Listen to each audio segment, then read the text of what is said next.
Please একটু হাততালি দেবেন। আর হাততালি দেবেন আমাদের যে টিম ক্রাউড ওয়ানের মধ্যে আমাদের একটা ছোট্ট টিম আছে, সেই টিমটা ক্রাউড ওয়ানকে প্রমোট করছে কলকাতা এবং বেঙ্গলে। সেই টিমের কর্ণধার নজরুল ইসলাম নস্কর। তো ড্রিমার টিমের পক্ষ থেকে সকলকে এই মঞ্চে ধন্যবাদ। আমি খুব দ্রুত চলে যাব ক্রাউড ওয়ানের কিছু টেকনিক্যাল সাবজেক্টে। এতক্ষণ আমরা নেটওয়ার্ক মার্কেটিং মানি কি করে আসবে সেটা বুঝলাম। আর আমাদের টিমের নাম ড্রিমার টিম। ড্রিমার মানে স্বপ্ন সন্ধানী। আমরা স্বপ্ন সন্ধান করতে এই মঞ্চে এলাম, তাই তো? Yes or no? ইয়েস। তো কিভাবে আমি আমার স্বপ্নের কাছাকাছি পৌঁছাবো তার বিষয়ে দু একটা কথা বলবো কিছুক্ষণের জন্য। একটু ধৈর্য ধরে আমাকে সহ্য করবেন, ওকে? কি খুব ঠান্ডা লাগছে নাকি? না? তাহলে একটু হাততালি দিন।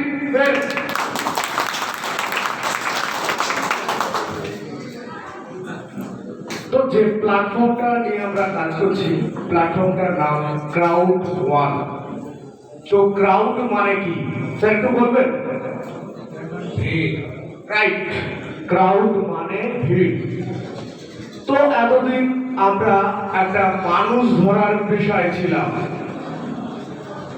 আমরা লোককে বলতাম বিভিন্ন প্রোডাক্টের কথা, 2 টাকার সাবান 2000 টাকায় বেচতাম, আর এই গ্যাপ মানে আমাদের মধ্যে ডিস্ট্রিবিউট করা হতো, তাই না? তো আমরা এটা করে করে বোর্ড আমরা নতুন ভাবে কিছু চাইছিলাম, কারণ টাইম খুব ইম্পর্টেন্ট। আমার কাছে আমার অ্যাচিভমেন্টের জন্য বেশি সময় নেই। ছোট্ট সময়ের মধ্যে আমাকে অ্যাচিভ করতে হবে, কারণ রিকোয়ারমেন্ট অনেক বেশি কিছু দরকার আমার ছোট্ট সময়ের মধ্যে। তো তার জন্য একটা প্ল্যাটফর্ম প্রয়োজন। তো ক্রাউড অনেক অ্যাচিভমেন্ট দিয়েছে অনেককে। তো সেই অ্যাচিভমেন্টের কথা আমরা শুনেছি।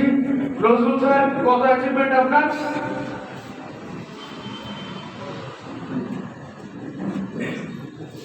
$1 crore plus. Clapping for Nozrul sir. Papana? 7 lakh plus. 7 lakh plus. Sir?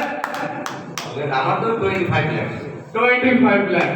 তো একটা জিনিস আমরা অ্যাসিওর বুঝে যাচ্ছি যে এখান থেকে একটা ইনকাম করা যায়।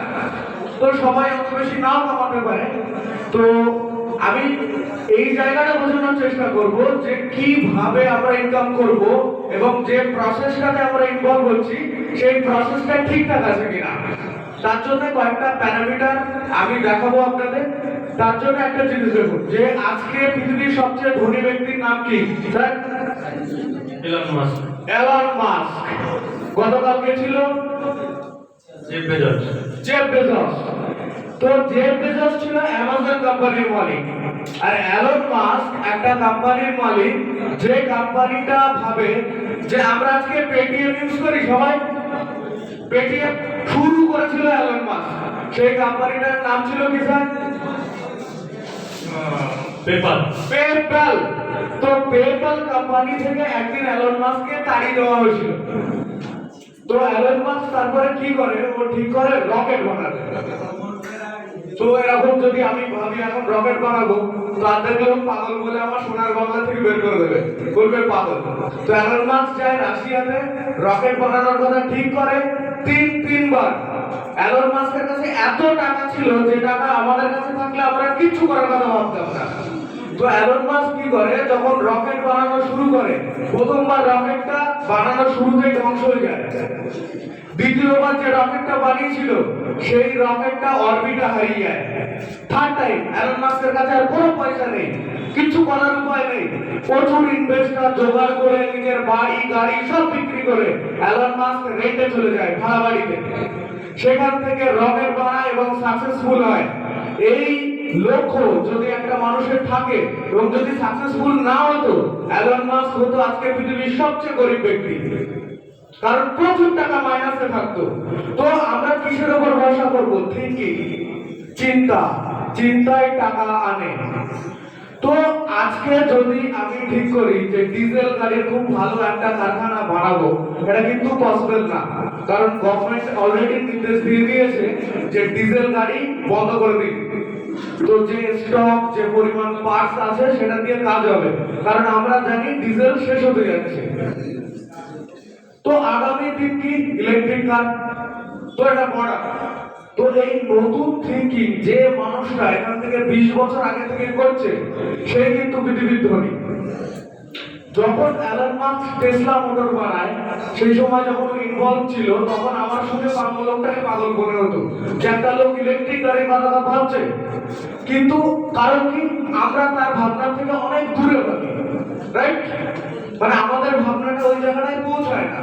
তো অ্যালন মাস্ক যখন ভাবতে শুরু করছে টেসলার কথা, এবং আজকে এই টেসলা মোটর, বোরিং কোম্পানি, এতগুলো কোম্পানির জন্য অ্যালন মাস্ক পৃথিবীর নাম্বার 1 ধনী, কারণ তার প্রত্যেকটা পদক্ষেপ, প্রত্যেকটা ভাবনার ভিতরে ছিল অনেক অ্যাডভান্স চিন্তা করা। যে জিনিস আমরা 20 বছর 30 বছর আগে ভাবতে পারতাম না, অ্যালন মাস্ক সেইটা ভেবে তার উপরে কোম্পানি ইনভেস্টর দিয়ে বিরাট আকারে ফার্ম চালিয়েছে। তো এই যে অনেক আগে থেকে ভাবা, এর জন্য অ্যালন মাস্ক আজকে পৃথিবীর নাম্বার 1। তো আমাদের একটা রাইট প্ল্যাটফর্ম চুজ করার জন্য একটা জিনিস ভাবতে হবে যে প্ল্যাটফর্মটা অনেক আগের কথা ভাবছে কিনা। তেল, সাবান, নুন অনেক বিক্রি করেছেন, তো নেটওয়ার্ক অনেক করেছেন, আমাদের দেখলে লোক ভয় পায় যে এই লোকটা আবার কোন একটা কথা বলবে, আবার কোন একটা কনসেপ্টের কথা বলবে।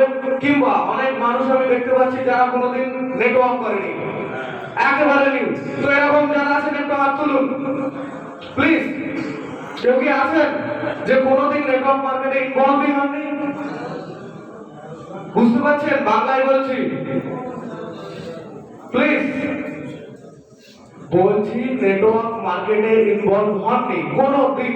স্টুডেন্ট কিংবা ফ্রেশার কিংবা হাউসওয়াইফ এরকম যারা আছেন তারা একটু হাত তুলবেন প্লিজ। আমি একটু দেখবো কতগুলো মানুষ আছে এখানে, প্লিজ। তো বেশিরভাগ লোক এখানে সবাই নেটওয়ার্কের সাথে যুক্ত, খুবই ভালো। তো যাই হোক, তো আমি যেটা ভাবনার চিন্তা আপনার বলছিলাম যে এমন কোন কোম্পানির সাথে আমরা কাজ করব যে কোম্পানিটা অনেক দিন আগে ভাবছে আগামীতে কি হতে চলেছে। তো ক্রাউড ওয়ান কি ভাবছে? ক্রাউড ওয়ান সিম্পলি একটা মার্কেট প্লেস। ক্রাউড ওয়ান ভাবছে কিভাবে নতুন একটা প্রোডাক্ট তৈরি হচ্ছে মার্কেটে, সেই প্রোডাক্টটাকে আমরা মার্কেটে কিভাবে লঞ্চ করাবো। ক্রাউড ওয়ান প্রোডাক্ট তৈরির কথা ভাবছে না। কেন? কারণ প্রচুর লোক প্রোডাক্ট বানাচ্ছে অলরেডি। তো সেই বানানো প্রোডাক্টটাকে আমি মার্কেটে লঞ্চ করাবো, তাহলে এটা রাইট টাইম। কারণ মার্কেটে নতুন করে প্রোডাক্ট কিছু বানানোর নেই। এই বোতলে জল আছে, আমি বললাম 10 টাকা, আপনি কালকে একটা ফ্যাক্টরি বানাবেন 8 টাকা, কিংবা আরো বেটার কোয়ালিটি, কিংবা আরো এক্সট্রা মিনারেল অ্যাড করবেন, কিছু না কিছু অ্যাডভান্স হবে, কম্পিটিশন বাড়বে, কাজ হবে না। তো এই যে মার্কেটে টেক আপ করি, তো অলরেডি যে সমস্ত কোম্পানির প্রোডাক্ট মার্কেটে লঞ্চ করেছে এবং যে সমস্ত কোম্পানির প্রোডাক্ট গুণগত মানে ভালো, সেই প্রোডাক্টটা নিয়ে একটা নতুন মার্কেটিং সিস্টেম। তো যদি জলের ব্যবসা এরিক ওয়ার্নার করতো, তাহলে প্রবলেম কি হতো? আমার সুইডেন থেকে জলটাকে ডেলিভারি দিতে হতো, করোনার সময় ডেলিভারি সিস্টেম বাজে।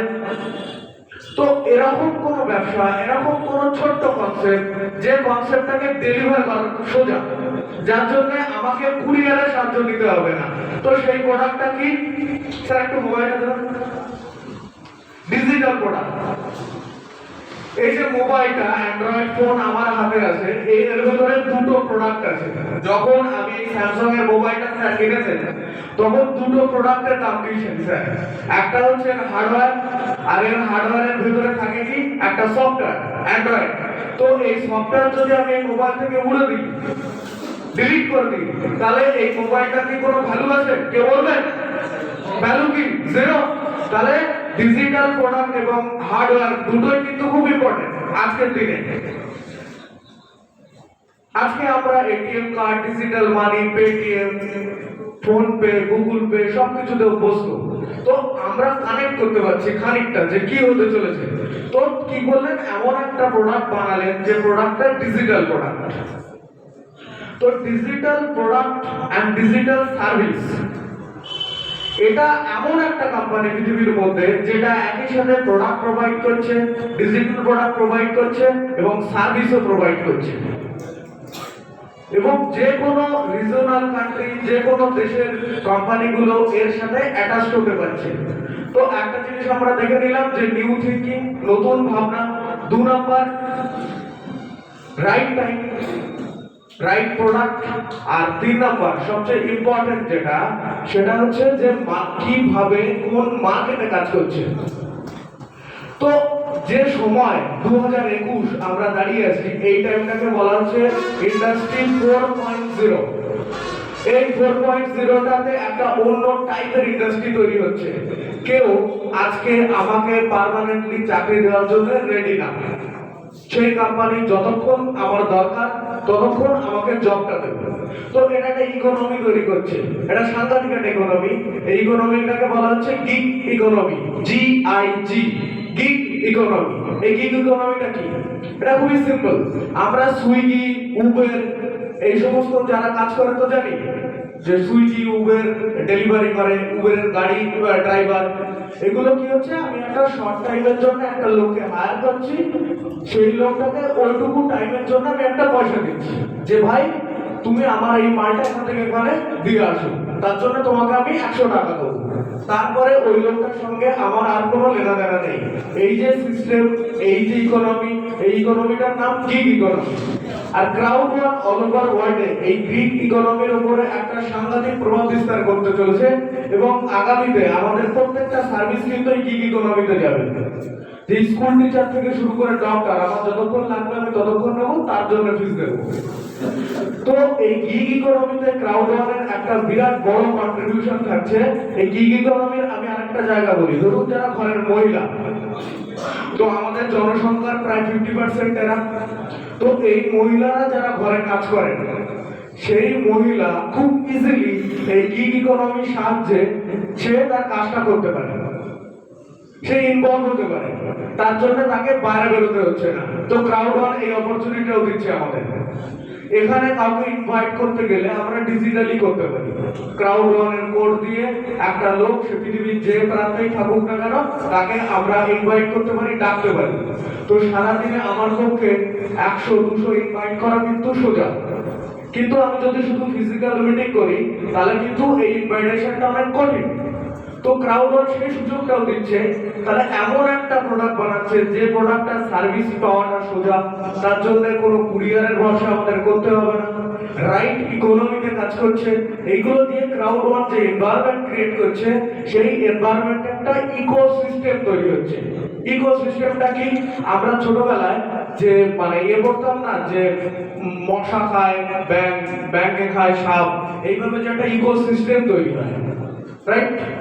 তো এই ইকোসিস্টেমে কি হয়, যে ধরুন আমি একটা কোনো ফার্মে কাজ করি, সেটা রিলায়েন্স কি টাটা কি গভর্নমেন্টের কোনো ফার্ম, তো আমি রিলায়েন্স টাটাদের ধরছি কারণ দেশটার এর একটা বড় অংশ ক্যাপিটাল নিয়ে আছে। তো সেই ফার্মে আমি একটা জব করি, তো সেই জব যেটা আমি করছি, সেই জবের একটা মাইনে আমাকে দেওয়া হচ্ছে এবং আমি রিলায়েন্সের দোকান থেকে জামা কিনছি, রিলায়েন্সের জিও ইউজ করছি, মানে আলটিমেট আমি কিন্তু আমার কনজিউমার, কাস্টমার। আমি তাহলে আমার যে জবের টাকা পাচ্ছি তার একটা অংশ আমি ফের রিলায়েন্সকে দিচ্ছি। তো দেওয়ার পরে আলটিমেট গিয়ে দেখাচ্ছে আমি যখন ভাবলাম একটা বাইক কিনবো, তখন আমাকে ফিনান্স করতে হচ্ছে, কারণ আমার কাছে প্রপার ব্যালেন্স নেই। এই যে জায়গা, এইটা আমরা প্রত্যেকেই ফেস করি কম বেশি। তো যখন প্রপার ব্যালেন্স আমার কাছে থাকছে না, তখন আমি ফের আমার রিলায়েন্সের কাছ থেকে লোনটা নিলাম। তো ওই লোনের ইন্টারেস্ট যেটা হবে সেটা ফের আমার রিলায়েন্সের কাছে যাবে। আমি রিলায়েন্স নাম করে বলছি, এরকম ধরনের যে তৈরিক সংস্থা, সেটা লার্সেন অ্যান্ড টুব্রো হতে পারে, টাটা ক্যাপিটাল হতে পারে, কুচবি হতে পারে। তো এই যে টাকাটা আমি ওর থেকে নিলাম, ও আবার ইন্টারেস্ট নিল, তাহলে ও কি কিনে দিচ্ছে আমার কাছ থেকে? শুধুমাত্র সময়। প্লাস আমার লাইফটাও দিয়ে দিচ্ছে, আমার লাইফের ইচ অ্যান্ড এভরি কর্নার, আমার চিকিৎসা থেকে শুরু করে প্রত্যেকটা জায়গায় আমি তার উপরে ভরসা করছি। এবং সে মাস গেলে যে আমাকে কাজ করিয়ে দিচ্ছে, তার জন্য আমাকে 15-20 হাজার টাকা দিচ্ছে, সেটাও আমার জন্য সাফিসিয়েন্ট নয়। তো এই যে মাইনাসে আমরা অল টাইম থাকছি, তো অটোমেটিক আমাদের কি হচ্ছে, আমাদের যে ক্যাপাসিটি, ক্রয় ক্ষমতা, সেটা আমাদের দিন দিন কমে যাচ্ছে। যে এই মাইনাসে থাকার দরুন আমাদের ধরুন একটা প্রোডাক্ট কিনবো, সেটা রিলায়েন্স থেকেই আমি কিনলাম, কিন্তু আমাকে দেখতে হচ্ছে যে কোন ট্যাগের প্রোডাক্টটা আমার জন্য সুইটেবল, কোন দামের প্রোডাক্টটা আমার জন্য সুইটেবল। তো এখানে আমরা কি করছি, যে এই যে economic system, tradition economic system, এই সিস্টেমে দাঁড়িয়ে আমরা দিন দিন বরবাদ হচ্ছি। তো যদি এরকম কিছু করা যায় যে সিস্টেমের ভিতরে ইচ এন্ড এভরি যে প্রোডাক্ট বানাচ্ছে সে প্রফিটেবল হবে, যে প্রোডাক্ট মার্কেটে বেচে দিচ্ছে যে প্রফিটেবল হবে, যে প্রোডাক্ট কিনছে সেও প্রফিটেবল হবে, এবং তার কাছে কিছু টাকা আসবে, যে টাকা আবার ফের কন্ট্রিবিউট করতে পারবে। তো এই সাইকেল যদি না থাকে প্রপারলি, তাহলে তো ইকোনমিকের চাকা ঘুরবে না। তো একটা না একটা টাকা সময় পরে আমি তো কম্প্রোমাইজ করবোই, আমি কিনবো না আমার দরকার থাকলেও, কিংবা খুব দরকার না হলে কিনবোই না। এই যে জায়গাটা ব্রেক করছে ক্রাউড ওয়ান। ক্রাউড ওয়ান কি করছে, আমি একটু সময় নিচ্ছি, আমি দেখাচ্ছি আপনাদের।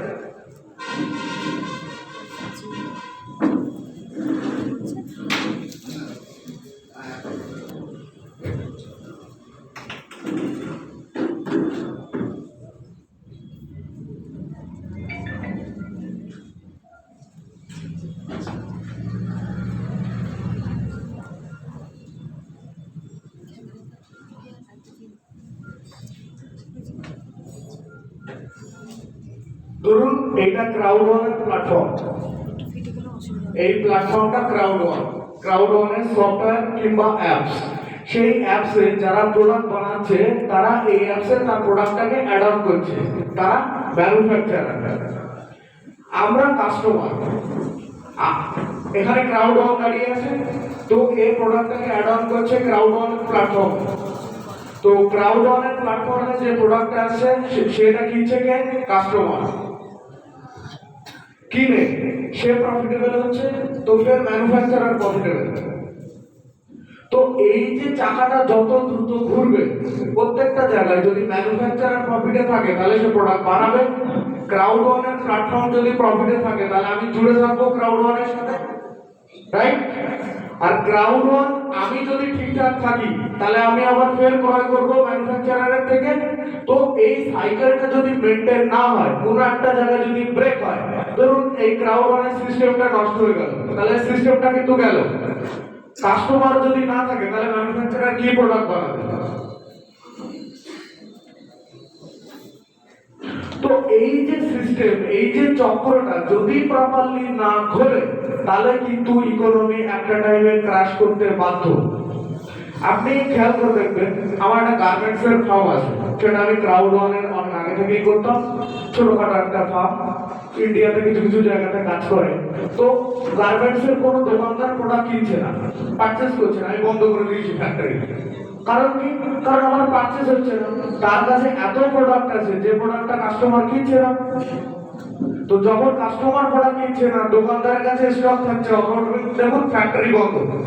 তো ক্রাউড ওয়ান এই সিস্টেমটাকে লঞ্চ করছে, যে সিস্টেমের মাধ্যমে ফ্যাক্টরি বন্ধ হবে না, আমি টিকে থাকবো। এই যে জায়গাটা যদি টিকে থাকে তাহলে পৃথিবীর ইকোনমি ঠিক থাকবে। তো এই কারণে আমরা ক্রাউড ওয়ানের প্ল্যাটফর্মকে বলছি যে এটা একটা রেভলিউশনারি প্ল্যাটফর্ম। রেভলিউশন মানে কি? বিপ্লব, যেটা সময়ের অনেক আগে হবে। যদি রাশিয়ান বিপ্লব না হতো, আমাদের দেশে যদি স্বাধীনতা আন্দোলন না হতো, তাহলে আমরা এই জায়গাটায় আসতাম না। সেই সময় ইংরেজদের অনেক লোক হেল্প করছে। গতকাল 23শে জানুয়ারি গেল, তো নেতাজি কিন্তু অনেক লোকের কাছে খারাপ ছিল সেই সময়, তাকে সন্ত্রাসবাদী বলা হতো। এখন আমরা নেতাজি বলছি। তো সেই যে ভাবনাটা, যে 100 বছর 150 বছর আগে থেকে ভাবতে পারে, তাকে মানুষ অনেক পরে বোঝে। কিন্তু আজকে আমরা অনেক ক্যাপাসিটি ইজি, অনেকগুলো চেঞ্জেস আমরা আমাদের চোখের সামনে দেখেছি, দেখার জন্য আমরা যে কোনো ভাবনাটাকে খুব দ্রুত অ্যাকসেপ্ট করতে পারি। এবং নজরুল ভাইয়ের মতো স্যারের মতো এত ভালো ভালো মোটিভেশন লিডার আছে বলে আজকে আমার থ্রু দিয়ে আপনার থ্রু দিয়ে ক্রাউড ওয়ান ইন্ডিয়াতে ক্রাউড ওয়ান বেঙ্গলে স্প্রেড করছে। কারণ আমরা একটা কনস্ট্যান্ট প্রয়াস চালিয়ে যাচ্ছি যাতে এই যে একদম নতুন কনসেপ্ট সেটাকে মার্কেটে বলা যায়। এর জন্যই বলছি যে ক্রাউড ওয়ানের যে কনসেপ্ট যেটা আর পাঁচটা নেটওয়ার্ক মার্কেট কোম্পানির মতো নয়, এর কনসেপ্ট একটা মার্কেট চেঞ্জের কনসেপ্ট যেটা পুরোপুরি রেভলিউশনারি। আমি যদি আমার মোবাইল রাখাই যে বললেন একটা স্যামসাং এর ফোন, তাহলে আপনি বলবেন না ভিভোর ফোন আরো ভালো, কারণ আপনার কাছে একটা তুলনা থাকছে। আমরা 1 কিলো বেগুন কিভাবে নেই, একটা বাটখারা দিয়ে 1 কিলো বাটখারা ওটা তুলনা, যে এইটার পরিমাণ আমি বেগুন নেব। তো ক্রাউড ওয়ানের ক্ষেত্রে সমস্যাটা কোথায়, যে এর সাথে কোনো কোম্পানি নেই অল ওভার ওয়ার্ল্ডে যেটার সাথে আমরা ক্রাউড ওয়ানের তুলনা করতে পারি যে ক্রাউড ওয়ান এর চেয়ে ভালো, কি এর চেয়ে আরো একটা বেটার কনসেপ্ট আছে। আশা করি কারো কাছে এই অপশনটা নেই। তো ক্রাউড ওয়ান সম্পূর্ণ একটা ইউনিক কনসেপ্ট নিয়ে মার্কেটে লঞ্চ করছে, আর লঞ্চ করছে বলেই এত লোক এত টাকা অ্যাচিভ করছে, কারণ সারা বিশ্বের মানুষ এই কনসেপ্টটাকে বুঝছে। তো আমি আমার বক্তব্য আর দীর্ঘায়িত করব না, তো কিছু আপডেটস আমি দেবো ক্রাউড ওয়ানের, যে ক্রাউড ওয়ান আগামীতে আরো কি কি করতে চলেছে। তার মধ্যে একটা অন্যতম কনসেপ্ট যেটা, সেটা হলো ক্রাউড ওয়ান যে সমস্ত কোম্পানির সাথে যুক্ত। আশা করি আপনার কাছে যে প্রেজেন্টেশন আছে, প্রেজেন্টেশনটা একটু দেখলে বুঝতে পারবেন কোন কোন কোম্পানি আছে ক্রাউড ওয়ানের সাথে। তার মধ্যে আমি 2-3টে কোম্পানির কথা বলবো। তার মধ্যে অন্যতম মিক্সটার ক্লাস। মিক্সটার কি সাবির ভাই, ওঠো ওঠো ওঠো, উঠে দাঁড়াও, উঠে দাঁড়াও। হ্যাঁ, মিক্সটারের লোগো করা গেঞ্জি ওর জন্য বললাম। বলছি সরি রোগ ভাই, বুকে ব্যথা হচ্ছে, অসুবিধা হচ্ছে। একটু উঠে দাঁড়াও, মিক্সটারের লোগোটা দেখুক সবাই। তো এই যে কোম্পানি মিক্সটার, বসো, এই যে মিক্সটার একটা গেমিং কোম্পানি। ক্রাউড ওয়ানের সঙ্গে যে কোম্পানিগুলো যুক্ত তারাও কিন্তু নিজেরা প্রোডাক্ট বানাচ্ছে না, তারা সেকেন্ড পার্টি, আর crowd one third party company. তো মিক্সটার কি হচ্ছে, গেমিং এর ফ্লিপকার্ট। যে সমস্ত কোম্পানি গেম বানায় সেই সমস্ত কোম্পানি মিক্সটারে তাদের গেম বিক্রি করে, আর ক্রাউড ওয়ান কি করে, তাদেরকে প্রোডাক্ট সাপ্লাই করে। আমি সংক্ষেপে ক্রাউড ওয়ানের আরেকটা কনসেপ্ট আপনার বলছি। ধরুন এটা একটা মেলার মাঠ, এটা একটা মেলা, এখানে ভাবুন চারপাশে অনেকগুলো ছোট ছোট কাউন্টার আছে। তো ক্রাউড ওয়ান বেসিক্যালি করছে নাকি, এই মেলার মাঠে যে যদি 1000 লোক থাকে তাহলে কাউন্টার থেকে যত বিক্রি হবে, এই মেলার মাঠে যদি 1 লাখ লোক থাকে তাহলে কাউন্টার থেকে বিক্রি কিন্তু আরো বাড়বে, রাইট? পসিবিলিটি বাড়বে যদি প্রোডাক্টগুলো ঠিকঠাক হয়। আর যদি মেলার মাঠে 5 লাখ লোক থাকে তাহলে আরো বিক্রি বাড়বে। তো ক্রাউড ওয়ান প্রপারলি করছে নাকি, ক্রাউড ওয়ান অ্যাকচুয়ালি একটা মেলা খুলেছে। কিভাবে এই ইকোনমিটা ক্রাউড ওয়ান ম্যানেজ করছে একবার দেখুন।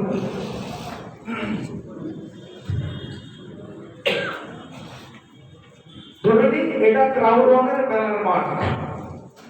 এই মেলার মাঠে যে ক্রাউড ওয়ান যে প্রথম যে কোম্পানিটা আসছে সেটা হচ্ছে ক্রিকা, তারপর একটা কোম্পানি আসছে মিক্সটার,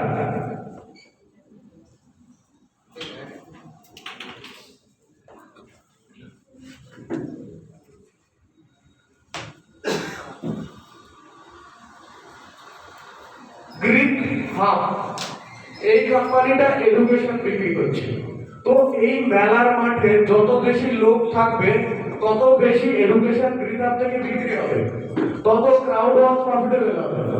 এর সঙ্গে আরেকটা কোম্পানি আছে যেটা মিক্সটার, যেটার কথা আমি আপনাদের বলছিলাম, মিক্সটার। তো মিক্সটার একটা গেমিং প্ল্যাটফর্ম। মিক্সটার গেম বিক্রি করে, নিজেরও গেম আছে, অন্যেরও গেম আছে। তো মিক্সটার একটা ইম্পর্টেন্ট আপডেট আছে, যেটা হচ্ছে এই বছরে লঞ্চ করছে মিক্সটার প্লাস। মিক্সটার প্লাসটা কি, ধরুন আমরা যারা গেম খেলি মোবাইলে, তো খুব বড় রেজুলেশনের যে গেম, এই গেমটা আমরা সচরাচর মোবাইলে খেলতে পারি না, এবং তার জন্য যে কম্পিউটার লাগে সেই কম্পিউটার ওই 40-45 হাজার টাকার কম্পিউটার নয়, যে ডিভাইসটা বানাতে মিনিমাম 1.5 থেকে 2 লক্ষ টাকা খরচা হয়। তো এই যে ডিভাইস বানানোর ক্যাপাসিটি তো সমস্ত লোকের থাকে না। তাহলে যখন এই ডিভাইসটা বানানোর সমস্ত লোকের ক্যাপাসিটি নেই, তখন আর ক্রাউড ওয়ানের target Asian, African market, Latin American market, যে ফার্স্ট ওয়ার্ল্ড কান্ট্রিগুলোর সাথে সাথে গরিব দেশগুলোতেও কিন্তু ক্রাউড ওয়ান ব্যবসা করছে। কারণ পৃথিবীতে 177টা কান্ট্রিতে ক্রাউড ওয়ান বিজনেস করছে। তো এই যে গেমিং সেকশনে যাতে সবাই খেলতে পারে, তার জন্য ক্রাউড ওয়ান কি করছে, হাই ভলিউম গেম, এবং যেটা যে কোনো গেম, আমরা যদি ফ্রি ফায়ার খেলি তাহলে একটা সাবস্ক্রিপশন নিতে হবে, অন্য একটা গেম খেলবো ফের আবার একটা সাবস্ক্রিপশন যাবে। তো ক্রাউড ওয়ান সমস্ত গেমকে তার প্ল্যাটফর্মে নিয়ে আসছে, নিয়ে এসে এটাকে স্যাটেলাইটে ছেড়ে দিচ্ছে। স্যাটেলাইটে যখন যাচ্ছে তখন এনি ডিভাইস, এনি ওয়্যার, মানে যে কোনো মোবাইলে, যে কোনো কম্পিউটারে এই গেমটাকে আমরা অ্যাক্সেস করতে পারবো। শুধুমাত্র মিক্সটার ক্লাসের একটা সাবস্ক্রিপশন নিতে হবে। তো এটা কি হচ্ছে, যারা গেম ভক্ত, যারা গেম খেলতে চায়, তাদের কাছে অনেক সময় মানি থাকে না। তো মানি যখন থাকছে না, তখন সে কি করছে, ইজিলি তার মোবাইল, যে মোবাইল আছে কিংবা বাড়ির যে কম্পিউটার আছে, সেখানে ইন্টারনেট লাগিয়ে সারা পৃথিবীর মানুষ গেম অ্যাক্সেস করছে। তো গেমিং একটা বিরাট বড় ইন্ডাস্ট্রি, মোবাইল গেমিং সাংঘাতিক একটা বড় ইন্ডাস্ট্রি, অনেক বিলিয়ন ডলারের ইন্ডাস্ট্রি। তো এরকম একটা প্ল্যাটফর্মে যে ক্রাউড কেন কাজ করছে, কারণ ও কম্পিটিশনে যেতে চায় না। এরকম ইন্ডাস্ট্রি যেখানে সহজে লোক কম্পিটিশন করতে পারবেও না। এই মিক্সটার প্লাসে সিমিলার কনসেপ্ট অ্যামাজন বার করছে, অ্যামাজন লুনা। এবছরই অ্যামাজন লুনা লঞ্চ করছে। তাহলে ওর কম্পিটিটর পৃথিবীতে একজন, অ্যামাজন। অ্যামাজন ছাড়া ক্রাউড ওয়ানের কোনো কনসেপ্টের কোনো কম্পিটিটর নেই। আর একটা লোককে টক্কর দিতে পারে এলন মাস্ক। এর বাইরে ক্রাউড ওয়ানের কনসেপ্ট টক্কর দেওয়ার মতো ইন্ডিয়াতেও কেউ তো খুব বড় কথা, মানে ও ফার্স্ট ওয়ার্ল্ড কান্ট্রিতেও কেউ নেই। ঠিক আছে? তো বিগ স্টার প্লাস যখন ক্লাউডে গেমটা ছাড়বে, তখন ওকে একটা ডেটা সেন্টার বানাতে হবে। তো নেটওয়ার্ক কোম্পানি যখন আমরা করতে আসি, তখন আমাদের মাথায় প্রথম যে ভয়টা কাজ করে যে নেটওয়ার্কটা টিকবে তো। তো আমি আপনাদের সেই নলেজটা দেওয়ার জন্য বলছি যে ডেটা সেন্টার বানাতে গেলে প্রচুর টাকার খরচা হয়। কারণ একটা কম্পিউটারের ছোট্ট হার্ড ডিস্কের দামই 1000 টাকা, 1200 টাকা, 5000 টাকা। তো এই বিল্ডিংটা যদি আমি হার্ড ডিস্ক করে দিই পুরো, তাহলে কত টাকা খরচা হতে পারে সেটা আপনি আইডিয়া করে নিন। তো এটা যদি কয়েক একর জমির উপরে এই বিল্ডিংটা তৈরি হয় এবং পুরোটাই একটা হার্ড ডিস্ক হয়, সেই হার্ড ডিস্কের কিন্তু ঠান্ডা করতে গেলে ফ্যানও লাগবে, মেইনটেনেন্স লাগবে। যেটা আমাদের কম্পিউটারে যা যা মেইনটেনেন্স লাগে, বিরাট আকারে কিন্তু এই ডেটা সেন্টার বানাতে ওই মেইনটেনেন্সটা লাগবে। তো সেটা কিন্তু খুব কম লোকই অ্যাভেল আছে সারা পৃথিবীতে।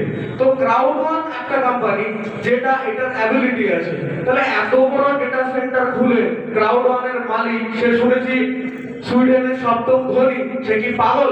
পালিয়ে যাবে ক্রাউড ওয়ান ছেড়ে? পালাবে? পালাবে না। কারণ এই ডেটা সেন্টার কে মেইনটেনেন্স করবে? তো আর যেটা ইম্পর্টেন্ট আপডেট আছে সেটা হচ্ছে ক্রাউড ওয়ান খুব একটা ভালো সোশ্যাল কোম্পানির সাথে যুক্ত, তার নাম সেফার। এই সেফারটা কি করে? সেফার হচ্ছে সাউথ আফ্রিকার একটা কোম্পানি, যেটা সাউথ আফ্রিকা পৃথিবীতে সাংঘাতিকভাবে অপরাধমূলক একটা কান্ট্রি, প্রচন্ড রকমের অপরাধ হয়। তো সাউথ আফ্রিকার মানুষদের একটা বড় অংশ ওরা ওই অ্যাপসটাকে ব্যবহার করে। যদি বাড়ি থেকে বাইরে বেরোয়, বিশেষত মহিলারা ওই অ্যাপসটা ইউজ করে, ওই অ্যাপসের মানে যদি ওর কোনো প্রবলেম হয়, সেটা শারীরিক প্রবলেম হতে পারে কিংবা রেপ কিংবা এই ধরনের কিছু হতে পারে। যদি এরকম কিছু প্রবলেম কিংবা অ্যাটাকের মধ্যে ও আসে, তখন কি হবে যে ওই অ্যাপসটা অটোমেটিক অ্যাক্টিভেট হয়ে যায়। আর ওই অ্যাপসের আন্ডারে প্রায় 3800 ভেহিকলস এবং প্রচুর পরিমাণে ফোর্স আছে, যেটা ওই স্পটে উইদিন 5 মিনিটস পৌঁছে যায়। এবং এই 5 মিনিট যতক্ষণ ওই মহিলা ওখানে আছে, যদি তার সাথে কোনো রকম প্রবলেম হয়, যদি কোনো সমস্যা হয়, কারণ আমি রেপের মতো একটা ঘটনা বলছি, যেটা একটা অপরাধমূলক কাজ, এবং যে কাজটা করার জন্য ওকে প্রুভ করতে হবে কোর্টে, এভিডেন্স লাগবে। তো অ্যাপসের একটা সিস্টেম অটোমেটিক ক্যামেরা অন করে দেয়, অন করে ও স্ন্যাপশট দিতে থাকে, এবং সেফারের নেওয়া স্ন্যাপশট কোর্টে প্রুফ হয়। সাউথ আফ্রিকান গভর্নমেন্ট প্রুফ করে যে এটা ঠিক ঘটনা, অ্যালাউ করে সাউথ আফ্রিকান গভর্নমেন্ট। এবং এটার জন্য সেফার একটা বিরাট অংশ মার্কেট অকুপাই করে আছে সাউথ আফ্রিকা, এবং সেখান থেকে একটা ক্রাউড ওয়ানের ইনকাম হয়। তাহলে ক্রাউড ওয়ানের যে মেলার মাঠে ভিড় বাড়ার কারণ এটা, প্রথম জিনিস মালিকানা, ক্রাউড ওয়ান মালিকানা দেয়। 2 নম্বর, ক্রাউড ওয়ানের সঙ্গে যে কোম্পানিগুলো জুড়ে আছে সেই কোম্পানিগুলো এতটাই একটা ইউনিক কোম্পানি, যে কোম্পানিগুলো পৃথিবীর অন্য কোনো কেউ তার অকুপাই করা নেই। তো ক্রাউড ওয়ান এরকম ইউনিক কোম্পানির সঙ্গে অকুপাই করছে। ক্রাউড ওয়ান যে বলছে যে আমি 100 কোম্পানি আমার সিস্টেমে আনবো, এটা কি পসিবল ছিল না 1 বছরের মধ্যে? প্রচুর কোম্পানি আছে। তো ক্রাউড ওয়ান যে কোনো কোম্পানির সাথে টাইপ করতে চাইছে না, এরকম ফিল্ডে টাইপ করতে চাইছে যেটা সম্পূর্ণ ইউনিক, কারণ তার ইউনিক কনসেপ্টটাকে বরবাদ করবে এরকম কোম্পানির সাথে ক্রাউড ওয়ান টাইপ করছে না। কারণ ও চাইছে এরকম একটা মার্কেটে কাজ করতে যে মার্কেটে তার কম্পিটিটর তৈরি হবে না, তাহলে তাকে ইউনিক ট্রেড জয়েন করতে হবে। সবচেয়ে ইম্পর্টেন্ট যে শিক্ষার উপরে কাজ করছে, মিক্সটার গেমিং এর উপরে কাজ করছে, এপিক লোটো মোবাইল এন্টারটেইনমেন্টের উপরে কাজ করছে, তো লাইভ ট্রেডস বলে একটা কোম্পানির উপর কাজ করছে। এইভাবে যে কোম্পানিগুলো জুড়ছে ক্রাউড ওয়ানের সাথে, এবং ক্রমাগত তার ইনকাম বাড়ছে এবং লোকের সংখ্যা বাড়ছে। বিগত কিছুদিন আগের খবর, 48 ঘন্টায় ক্রাউড ওয়ানে অল ওভার ওয়ার্ল্ডে জয়েন করেছে প্রায় 6 লাখ লোক। তাহলে এই যে কনসেপ্ট, তার উপরে সারা বিশ্বের মানুষের আস্থা আছে, এবং কারণটা কি, পশ্চিমা বিশ্ব অনেক আগে ভাবে আমাদের থেকে, কারণ তারা হিস্টোরিক্যালি চিন্তা ভাবনায় তাদের টোটাল সোশ্যাল স্ট্রাকচার এইভাবে তৈরি যে ও অনেক আগের কথা ভাবতে পারে। ন্যাচারালি সেই ভাবনাটাকে আমরা যদি অ্যাকসেপ্ট করি, তাহলে আজকে যে আমরা এখানে একটা স্বপ্ন সন্ধান করতে এসেছি, আমরা পার্ট হয়েছি একটা ড্রিমার টিমের, সেই ড্রিমার টিমটাকে আমরা অ্যাচিভ করতে পারবো। আর 2 লাইন, দেখুন আমরা কেউ কিশোর কুমার নই, কিংবা খুব বড় রাইটার নই, যে কিংবা আমার খুব বড় বিল্ডিং আছে যে বিল্ডিংটা দিয়ে আমি বাড়িতে বসে থাকবো, ইনকাম করবো, হবে না। কারণ সেই ভাগ্য সবার নেই, কিছু কিছু লোকের হয়তো আছে। তো এরকম একটা সিস্টেমে আমাকে জয়েন করতে হবে, যে সিস্টেমটাকে আমার যে কোনো অ্যাক্সিডেন্ট, যে কোনো প্রবলেম যখনই ঘটবে, এই যে কিছুক্ষণ আগে ভাই যে বলছিলেন আমার পরিবারে একটা ঘটনা ঘটে গেছে, তো এরকম যদি আমার সাথে ঘটে, তাহলে আমার ওয়াইফ যেন তার বেসিক লাইফ রিডিংটা সঠিকভাবে করতে পারে, আমার বাড়িতে বাবা মা যেন বাঁচতে পারে আমাকে ছাড়া। তো কিছু কাজ আমাদের করে যেতে হবে। সেই কাজটা কি, এরকম একটা প্যাসিভ ইনকাম সিস্টেমের মধ্যে নিজেকে ঢোকানো, যে প্যাসিভ স্কিম আমি না থাকলেও সেই সিস্টেমটা থাকবে, এবং সেই সিস্টেমে আমার যে কন্ট্রিবিউশন, সেই কন্ট্রিবিউশনের বিনিময়ে আমার পরিবার বেঁচে থাকবে অ্যাটলিস্ট। তো সেই সিস্টেম ক্রাউড ওয়ান। তো ক্রাউড ওয়ানের জন্য একটা জোর হাততালি দিয়ে আমি আমার বক্তব্য এখানে শেষ করবো। সবাইকে ওয়েলকাম। তো ইম্পসিবল, সবাই একবার বলি impossible is. Thank you, thank you, thank you everyone.